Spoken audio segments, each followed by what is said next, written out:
Okay, hey YouTube, so let's say you find yourself doing a drain and fill on your manual transmission on your 8th gen Honda Civic Si, which was built from production years 2006 to 2011 with a mild facelift in 2009.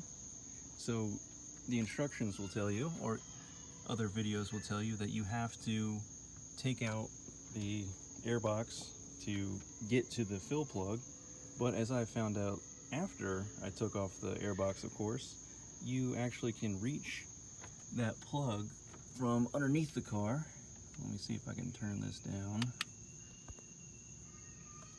Actually, I have that light on to show you. Okay, so if you can see that bolt, that is the fill plug, the one that I currently have not fully threaded in to the transmission. Another camera is having a little trouble. There it is, right there. So you can pick that one up. I'll put my finger on the screen as well. Right there. You can actually, that's a 17 millimeter bolt head. You can actually reach that even with the ratcheting wrench, because the ratcheting wrench has a bigger head on it, from the bottom of the car underneath it. So just keep that in mind. And of course, when you're doing a drain and fill like this, always remember to break loose the fill plug before you go ahead and break loose the drain plug and drain the fluid out. Because if you can't get the fill plug loose, then you're gonna have a hard time finishing the job. And also, you're gonna wanna make sure you got the car lifted up evenly for the drain and fill. I have it on 4 jack stands just to scooch off the ground so I get underneath the car.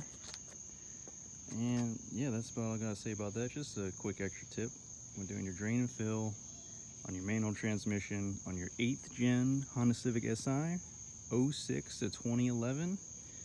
And a quick plug to Milwaukee. If you invest in Milwaukee power tools, I highly recommend the Rocket Light M18.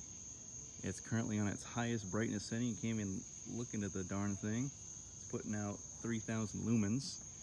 I currently have the battery in it, but you can hook up an extension cord to it down below. So another cool tip. But while I have the airbox out, even though I need to take it out, I can check the air filter, see that I need a new one, so I'll pick one up later on. So yeah, hope you enjoyed, hope you learned something new, and take care.